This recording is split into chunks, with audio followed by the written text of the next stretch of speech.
Good morning. Hey everybody.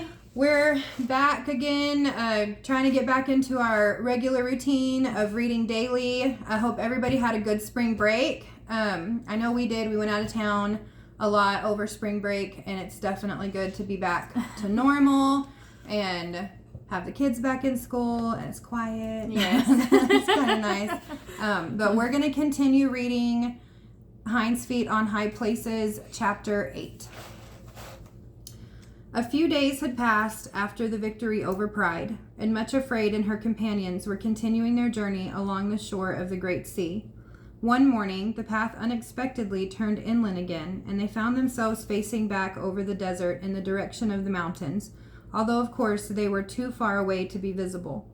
With a thrill of indescribable joy, Much Afraid saw that that at last the path did actually run straight towards the east, and that it would lead them back to the high places. She dropped the hands of her two guides in order to clap her own and give a little skip of joy. No matter how great the distance between them and the mountains, now at last they were to go in the right direction. All three started back across the desert, but Much Afraid could not wait for her guides, and actually ran on ahead as though she had never been lame at all. Suddenly, the path took another turn at right angles and went straight before her as far as she could see. Not towards the mountains at all, but southward again, to where far ahead the desert seemed to end in some sort of hill country. Much Afraid stood quite still, dumb with dismay and shock. Then she began to tremble all over. It could not be possible. No, it couldn't. And yet, again, the shepherd was saying, no, and turning her right away from the high places. Hope deferred maketh the heart sick, said the wise man of long ago. How truly he spoke. Now she had been skipping and running so excitedly along the path towards the mountain that she had left sorrow and suffering quite behind. And while they were catching up with her, she was standing quite alone at the place where the path turned away from the mountains. Up from behind a sand dune close behind her rose the form of her enemy, Bitterness. He did not come any nearer, having learned a little more prudence, and was not going to make her call for the shepherd if he could avoid it, but simply stood and looked at her and laughed again. The bitterest sound that Much Afraid had ever heard in all her life. Then he said as venomously as a viper, "Why don't you laugh too, you little fool? You knew this would happen." There he stood, uttering these awful bursts of laughter until it seemed that the whole desert was filled with the echoes of his mockery. Sorrow and her sister came to Much Afraid, and stood by her quite silently for a little while. Everything was swallowed up in the pains and the horror of great darkness. A sudden swirling wind shrieked over the desert and raised a storm of dust and sand which blinded them. In the silence which succeeded the storm, Much Afraid heard her voice, low and trembling, quite distant, saying, "My lord, what dost thou want me to say? Speak, for thy servant heareth." The next moment the shepherd was standing beside her. "Be of good cheer," he said. "It is I. Be not afraid. Build me another altar and lay down your whole will as a burnt offering." Obediently, Much Afraid raised a little heap of sand and loose stones, which was all that she could find in the desert, and again laid down her will and said with tears, for sorrow had stepped forward and knelt beside her, "I delight to do thy will, O my God." From somewhere, though they could not see the source, there came a spurt of flame which consumed the offering and left a little heap of ashes on the altar. Then came the shepherd's voice, "This further delay is not unto death, but for the glory of God, that the Son of God may be glorified." Another gust of wind sprang up and whirled the ashes away in every direction, and the only thing remaining on the altar was a rough, ordinary-looking stone, which Much Afraid picked up and put into the bag with the others. Then she rose to her feet, turned her face away from the mountains, and they all started southward. The shepherd went with them for a little way, so that resentment and self-pity, who were hiding close at hand, awaiting an opportunity to attack, lay flat behind the sand dunes and were not seen at that time at all. Presently, they reached a place where the sea, which had been left behind when they turned inland, came sweeping into the desert, forming a great estuary. A strong tide was surging into it, filling it completely with swiftly flowing waters. However, a stone causeway with many arches had been built across the estuary, and an earthen ramp led up to it. The shepherd led Much Afraid to the foot of the ramp and told her to follow this path across the sea. Once more he repeated with great emphasis the words which he had spoken beside the altar, then departed. Much Afraid followed her two companions, scrambled up the ramp, and found themselves on top of the old sea wall. From the height on which they now stood, they could look back over the desert. On one side was the sea, and on the other, so blurred with distance that they could not be sure they really saw it, was the haze which might be part of the mountains. Or was it only wishful thinking?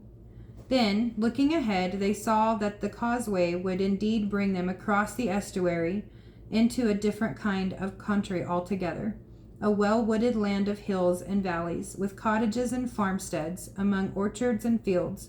The sun was shining brilliantly, and up there on the wall they could feel the full force of the great wind which was urging and lashing the rushing waves to flow swifter and swifter. It reminded Much Afraid of a pack of hounds, urged on by huntsmen, following one another, leaping and surging and roaring beneath the causeway, and then flowing forward inland, brimming the shores of the estuary. Somehow the roar of the wind and the surge of the waters seemed to get into her blood and course through her being like a glorious wine of life. The wind whipped her cheeks and tore at her hair and clothes and nearly toppled her over. But she stood there, shouting at the top of her voice, though the wind seized the sound of it and carried it off, crowned in a deafening roar of its own. What Much Afraid was shouting up there on the old sea wall was this: "And now shall mine head be lifted up above my enemies round about. Therefore I will sing praises unto the Lord.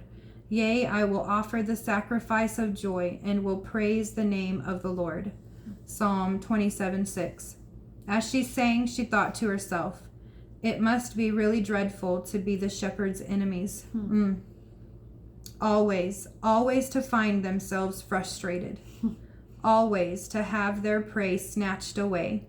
How simply maddening it must be to see even the silliest little weaklings set up out of reach on the high places and made to triumph over all their enemies. It must be unbearable. While still on the causeway, she picked up another stone, as the shepherd had taught her. This time it was a memorial of his victory in making her triumph over her enemies, and dropped it into the little bag of treasured memories. So they made their way across the causeway and down the ramp on the other side, and immediately found themselves in a wood. The change in scene after their long journey through the desert was wonderful. A long-deferred spring was just loosening everything from the grip of winter, and all the trees were bursting into fairest green as the buds were swelling. In between the trees were glads of bluebells and wild anemones. Is that what that is? Yeah. And the violets and primroses grew in clumps along the mossy banks. Birds sang and called to one another and rustled about, busily absorbed in nest building.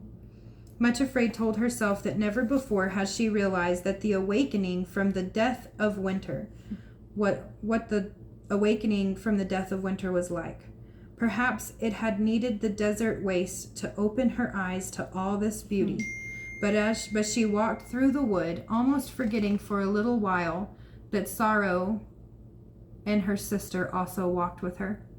Everywhere she looked, it seemed that the unfurling green on the trees and the nesting birds and the leaping squirrels and blossoming flowers were all saying the same thing, greeting one another in their own special language with a sort of ecstasy and calling cheerfully, "You see, winter has gone at last. The delay was not unto death.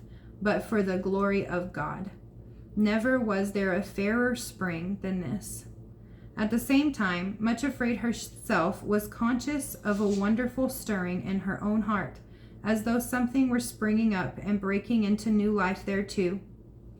The feeling was so sweet, yet mixed with pain, and she hardly knew which predominated. She thought of the seed of love which the shepherd had planted in her heart, and half afraid, half eager, she looked to see if it had really taken root and was springing up. She saw a mass of leaves, and at the end of the stem a little swelling which might almost prove to be a bud. As Much Afraid looked at it, another stab went through her heart, for she remembered the words of the shepherd that when the plant of love was ready to bloom, she would be loved in return, and would receive a new name up there on the high places. But here she was, still far away from them, indeed farther than ever before, and with apparently no possibility of going there for a long time to come. How could the shepherd's promise prove true? When she thought of that, her tears fell again. You may think that Much Afraid was altogether too much given to shedding tears, but remember that she had Sorrow for a companion and teacher. There is this to be added, that her tears were all in secret, for no one but her enemies knew about this strange journey on which she had set out. The heart knoweth its own sorrow, and there are times when, like David, it is comforting to think that our tears are put in a bottle, and not one of them forgotten by the one who leads us in paths of sorrow. But she did not weep for long, for almost at once she caught sight of something else, a gleam of gold.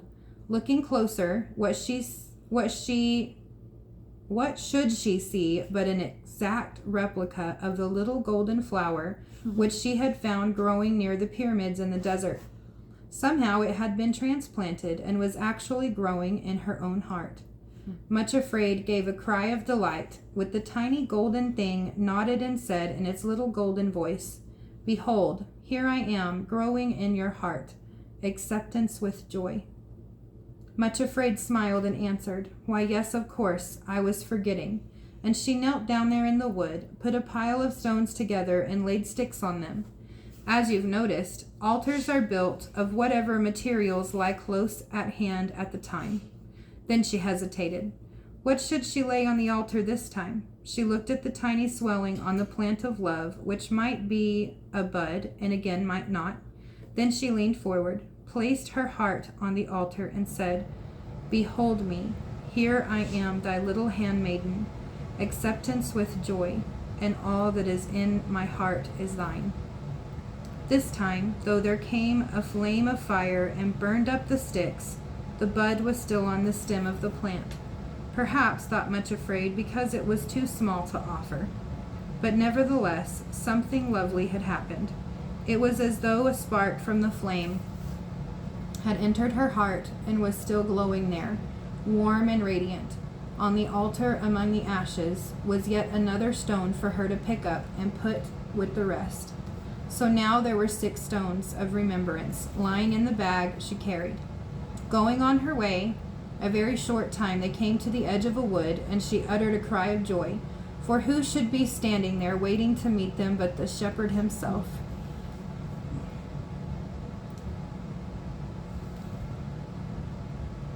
She ran towards him as though she had wings on her feet.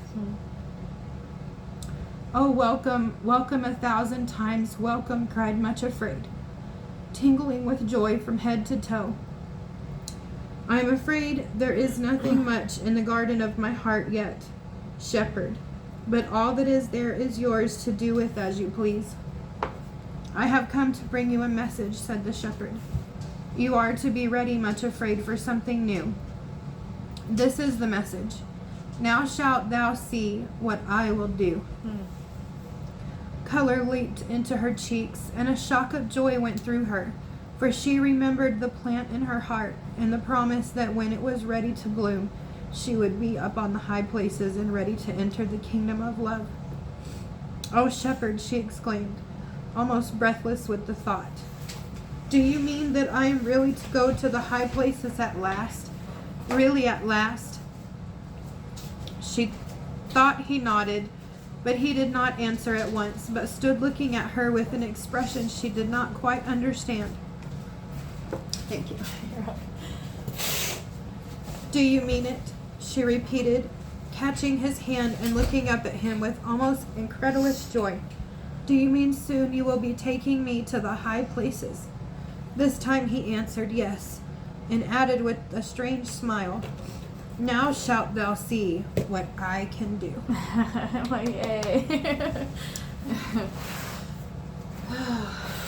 I needed that reading today. And just to remember, just to see that, who should be there waiting for her but the shepherd himself? Yeah.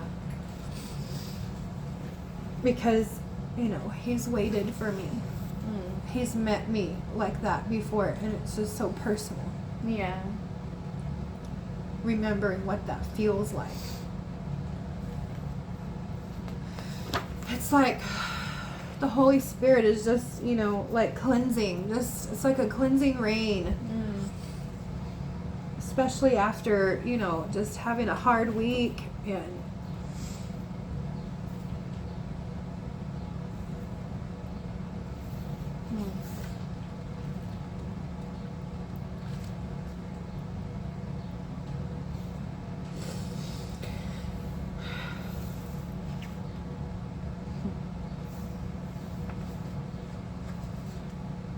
I'm sorry. No, it's fine. Do you want me to push pause? No. I'm just having a rough week and dealing with spiritual warfare and discouragement and I really liked when she realizes it must really be dreadful to be the shepherd's enemies. Oh, I really liked that part too. I was able to, that part kind of made me want to cry too, but I was able to contain it. Yeah. Yes. To constantly be frustrated by, and even the weakest. Yeah, the silliest little weakling set out of reach on the high places and made to triumph over all their enemies. It must be unbearable. And where was it? It said it was something about his victory. Where was that? That she triumphed. It was like when it wasn't even a stone, it was just a stone of remembrance that she picked up to remember the triumph of victory. Yeah. Is that the part? Yeah. I don't remember where it was. That part was touching. Yes. That part was moving too. That I almost cried at that part to too. remember that it's him that's, we already have the victory. We just have to remember it. Yeah. And so to have that with you, is to not forget that we're already victors in him. And that makes me think about what we were talking about this morning. That we've heard and learned that God doesn't look at us and see us in our present state. Right. He doesn't look at much afraid and see her as much afraid. He already looked at her as her new self. Yes. Her He can new already name. see her as her redeemed. Yes. And self. if only we could see ourselves that way, Yes. And that's so encouraging to know that, he doesn't look at us and see our broken places. He sees our healed places. And to remember to offer others that same grace. Yes. The best that we can. Yeah. Through his spirit. Right. Because we can't in our own brokenness. Right. There was, when you were reading this part about her sacrificing all of her will, her whole will, it made me think of Jesus in the garden. Yes. Pleading with his Father, I don't want to do this. Yes. But your will be done, not mine. And then, to the point of sweating blood. Yes. But knowing that his Father had a plan and that was his will. And sometimes it really sucks. And he takes you to some really hard places, like the desert and the shores of loneliness and all of that. But just what it took for Jesus to lay down his own will, knowing that he was going to die. Yes, even In a horrible way. On a cross. Yes. And to suffer. that he did that not just for love of us, but because he loved his Father. You know, like he loved him more than his own desires and his own wants, even his own life. And I don't know why that just hit me that way, but that's what I was thinking about when you were reading that part. It makes me think about a song too. It's by Kim Walker-Smith. I can't remember the name of it, but part of the lyrics she's singing, she's talking about what he went through, you know, the death and suffering, and that. But he sings to us, "But my love, you're worth it all." And it's really like,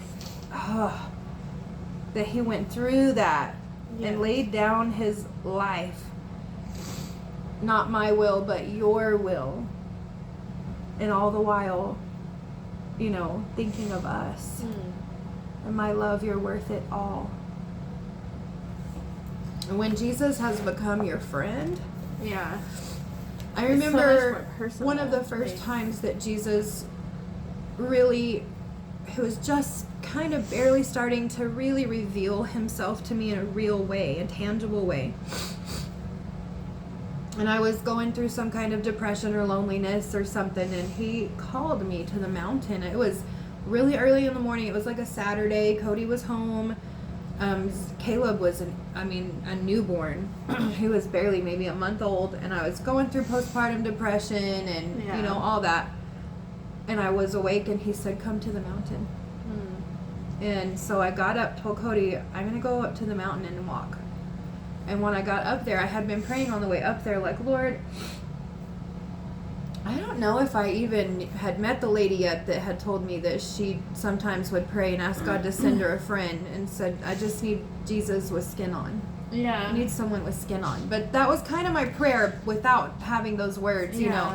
I said, "Lord, I just need you to be here with me. Like, I need you. I need someone."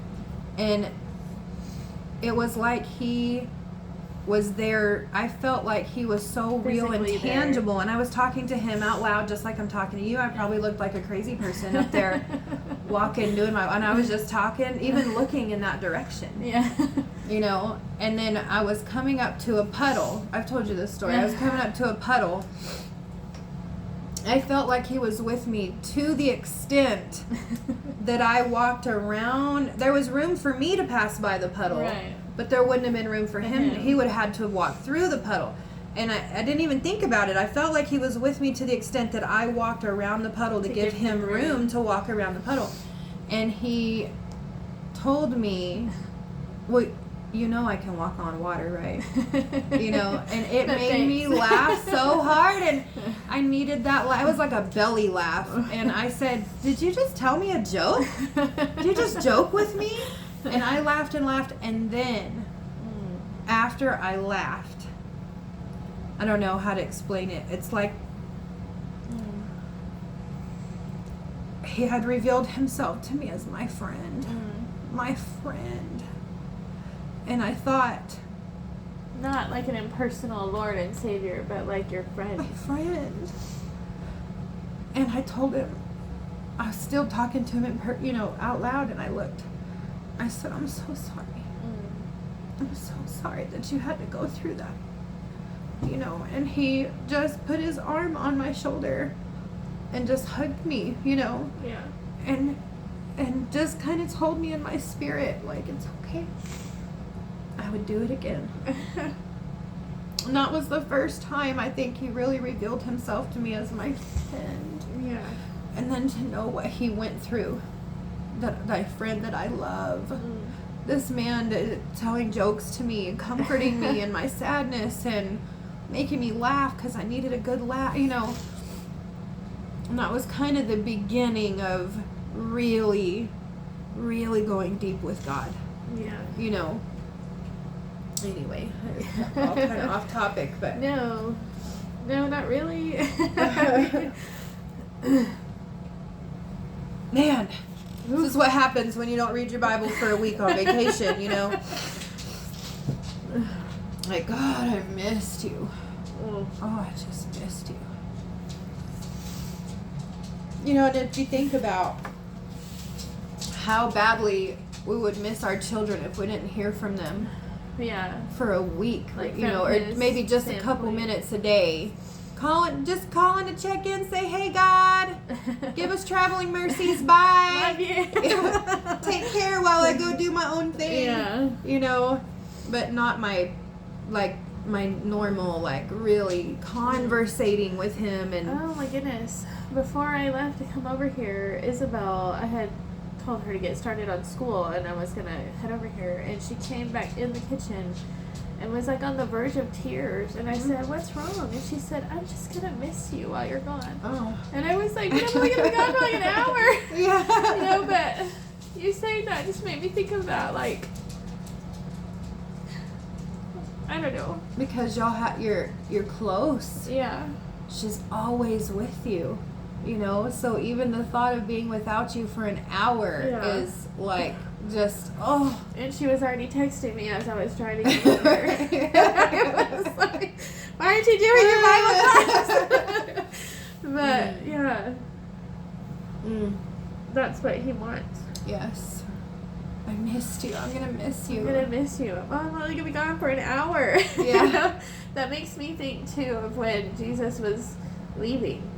And the disciples were like, but how are we supposed to get where you're going? Like, how are we supposed to go with you, you know? And he's saying, I will only be gone a little while, you know? Yeah. Even though it's been thousands of years ago, yeah. Yeah, but to Not him. to him, yeah. It's just been a couple days. Yes. Yeah, but they were saying, I'm going to miss you. Like, I don't want you to leave. Yeah. I want you here. But, you know, him saying, like, but I'm going to send you a helper. Yes. That's going to remind you of Yes. everything I've said. So I'm going to be with you always. Which we have access to now, Right. you know? And we don't take advantage, you know? Yes. We don't realize the honor and the privilege and just it's unheard of in religion. Like, gods are impersonal, far away, vindictive, petty, you know, because they're formed after human traits. Right. Not the one the true creator God. you know. We were taught that, just saying the thing about creation. Adeline was telling me they had been learning in science, I guess, you know. She said, did you know that all deserts used to once be ocean land? It used to be ocean, you know? And I said, not really. I said, but it makes sense. And she said, why? And I said, well, because of the Great Flood. And she was like, oh, yeah, you're right. She said, and, Mom, Creation, before God created Earth, water. the whole was just water. And I was like, you're right. It was just water until he made the land, right? And so I was thinking about, anyway, just how it's neat that just like, it makes sense in science and the things that, you know, the Bible says that. Yeah. They've been saying that for 5,000 years or whatever. It was pretty cool. But talking about missing him, it makes me think about, too, that one of my seasons of journaling, when he told me, and I ask him before I start every journal, what's this one to be named? And he'll give me the theme, basically, of what my season is going to be. And that one was a time of silence or a season of silence. And I ugly cried. Yeah. Like, no. Yes. But I'm going to miss you. Yeah. You know, because I was picturing, like, him just the 400 years that he didn't speak to any. Yes. I was thinking, like, I can't. And I was devastated. I can't, Lord. I can't do that. I can't go through that. And that season was more silent as far as him, the way that he speaks to me now. But because of that, I sought harder after him. Yeah. You know. And so I grew a lot in that season of silence. And it wasn't complete silence. Right. But it was different. It was to teach you something. It was to teach me to seek him. Yes, because just like a baby, you know, like at first, mom's right here while you're learning to walk. My hands are right here. They're right here. They're right here. You get further and further away as they grow stronger. So they have to walk further and get stronger to come after, you know. But it was so hard to hear. I was like, but I'm going to miss you. Yeah. You know? Yeah. Yeah. It's only going to be for an hour. Yeah. Anyway, it was such a good chapter. It is. They're all good. I feel like they're all my time, favorite. yes. Every chapter, I'm like, oh, this is my favorite. It's so good. Ooh, in the next chapter, the Great Precipice Injury. That's a good chapter, too. That's my favorite. That's my favorite. This one was my favorite. This next one is going to be my favorite. Yeah. And sorrow, when it said there somewhere about her tears, that her tears were all in secret, but it also wanted you to know that one of the reasons too is because sorrow was one of her. Remember that she had sorrow for a companion and teacher. Yeah. And I thought about that, you know, not to be ashamed of your tears. Yeah, I had to learn that. I've embraced them. I'm the crier, you know, whatever. But it was kind of hard though, because, you know, everybody thinks you're this weak, weeping, you know, whatever. But I don't care anymore. I don't care. I'm emotional. But that, I think, God has brought me freedom in that, you know, not caring what people think if I'm crying. I don't care. It leaks out. Yeah. All during church, you know, like especially during worship. The tears like are I a good just thing. I do, because it's just because like I'm not crying because I'm sad. I'm crying because I'm moved by the Spirit. Like I feel His presence, or I feel I just feel Him, and it just comes out that way. So it's not because I'm sad. It's not because I have guilt. It's not because, you know, of any bad thing. It's just because I feel that much. Like my heart can't contain it, and it comes out my eyes. Well, and when you go, I went through a season where it's like I couldn't cry. And I remember, because I used to cry very easily. And then I went through this hard season where I didn't cry hardly ever. Yeah. And I had to pray and ask God to let me cry again. And so now when I do cry, I'm thankful. Right. Because I had hardened my heart to the point that where you couldn't even show emotion during. Yeah, it's like I didn't feel anything. I cry for months. And that makes me think of that verse in Ezekiel, you know, like I will remove from them their heart of stone and give them a heart of flesh. Yes. But a heart of stone can't grow. It can't change. It doesn't, there's no compassion. It's unmoving, unfeeling. It's like a stubbornness. And a weight. But I was thinking too about the last chapter, bitterness and resentment and self-pity and all that come after her and attack her and all that. And I was talking about it at the end of the last, that like when I feel those coming up in my life, like it's usually a heart issue. Like I have I need an attitude change, you know, kind of, but like an entitlement kind of. And then when that doesn't happen, then resentment, bitterness, self-pity, all of that stuff just comes up. Yeah. And so when I recognize that in myself, I think, what's going on in there? Yeah. You know, like it's something is going on in there for that to happen. But forth, also, I was talking to Isabel about this, about holding on to unforgiveness and how it plants the root of bitterness in your heart. And I told her, you don't want that, baby. Like, you don't want that. Like, that makes your heart hard. It makes you an ugly person. It makes you sick. You know, like, you don't want that root growing in your heart. Acceptance with joy, that's what you want growing in your heart, not bitterness. And forgiveness, of course, we all understand how hard that is when someone has really, truly, deeply hurt you. Yeah. And I feel like God has showed me a trick. Is the daily declarations that we learned at Free Indeed. When I'm really struggling with someone who's hurt me, offended me, made me angry or whatever, if I will say, because he told me to do it one time, we did it together. There was a man that had upset me. Oh. And I was like, and over here, talking bad about my brother in Christ, and I need to let this go. And God told me, say the declarations over him. So I put his name in the declarations, and ever since then, you have none of that. I don't feel that way towards him. Now, he didn't hurt me deeply. Yeah. It was more of an offense. Yeah. But it's like maybe he used that mild situation to show me, hey, there's something to this, Yeah. So when I said those declarations over that man, my heart changed towards him. Yeah. And I had compassion. And I might try that with love. her, but it is a deeper. Right.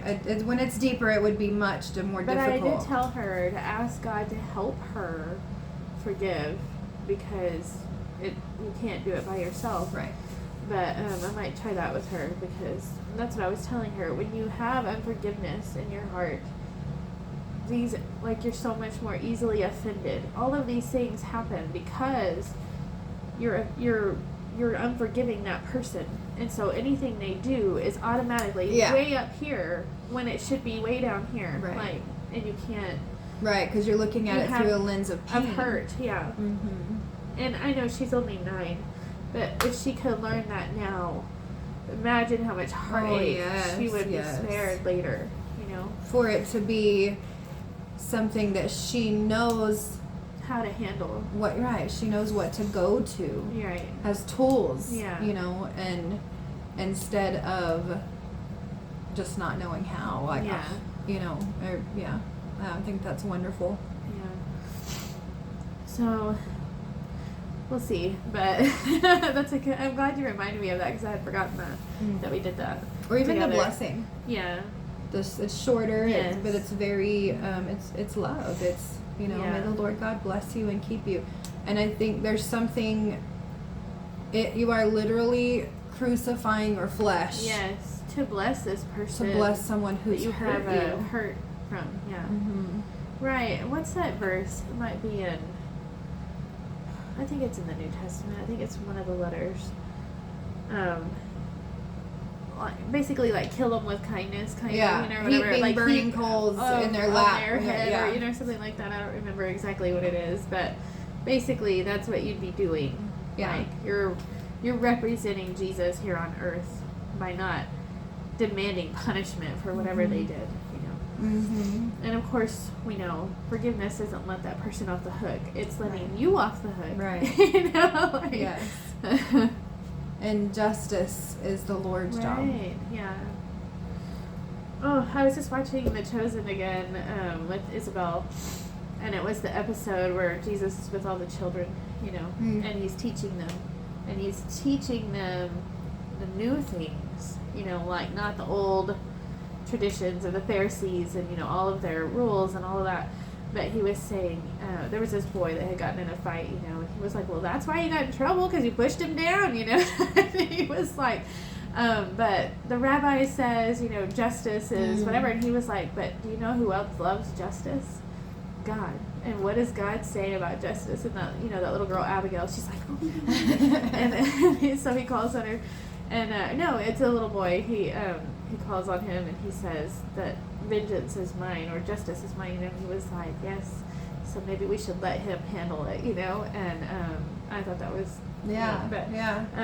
to teach them that when everything else is eye for an eye and tooth for a tooth, and all that stuff, but he was teaching them a new way. And anyway, I thought that was neat. I love that episode. I think it's episode 3 in the first season. I love that episode too. I was thinking about, I haven't done it yet, but I was thinking about watching The Chosen with the kids. Well, I ordered the 3rd season on DVD, so I'm waiting for it to come in. So I was like, oh, I'm going to rewatch them. Yeah, so it can be refreshed to get caught up. In. That's what me and Cody are rewatching season 2, because we haven't watched it in so long. I had forgotten the episodes that I did watch, and I went on ahead without him. Yeah. And he, weren't supposed to do that, but it was taking forever for us to have a moment to watch it. So I was like, I'm just gonna watch just one, and then just 4 the next later, one. Just the next one. And Yeah. then 4 episodes later, you're like, oh, 3 sorry, or 4 I already episodes watched the later, whole finished with the season. Yeah. Yeah. And so we started it over again, but we're only like 2 episodes into the second season. And so I want to finish it and I want to watch season 3, but when I want to watch it over again with the kids. Yeah. You know, because I feel like it's kid appropriate. Yeah. I mean, there's a few scary parts, like when Mary Magdalene Right, is that was the demon-possessed only and all thing I that. thought I might I fast just forward told through Isabel, the just go ahead demonic and part. find it. Yeah. And it didn't last long. Yeah. You know. But anyway, so yeah, I was gonna skip over that part too, but Yeah. Anyway, well, we've sort of rambled on here for a little bit. it's because it's been a while. Yes, we since haven't seen each other in a week either. Right, So, this is just gonna happen. Yeah. But I do love, to end on him. It's Exodus 6:1. Now that shall thou see what I will do. Mm. Like, that's exciting. Yes. That- There's a song too that's "Come and See What the Lord Has Done." Yes. I can't remember who sings it or how it goes right now, but I remember the lyrics. "Come and see what the Lord has done." I'll have to look for it and share it if I remember. Yeah. Because it's nice. But anyway, thank y'all for joining with us and listening. If you've been listening, I know I've had several people message me and tell me that they're buying the book. Oh, that they've been listening. Yeah. That they're getting the book for themselves, whether paperback or audio. Yeah. Either way, it's so good. That's awesome. And that really encourages us to know that this has touched others as much as it has touched our hearts, and that God is moving through this. And so anytime we get messages, and it is so encouraging, so please reach out and let us know if this has helped you, if you're ordering the book, if you've read the book, anything of that. Let us know what you think about certain chapters or perspectives that the Lord has put on your heart. You know, we would love to hear from you. And we can't wait to get to the next chapter and just get to the best part where she gets her new name. It's just so exciting. So, but y'all have an amazing and blessed day, and we'll be back tomorrow with chapter 9. Bye. Bye.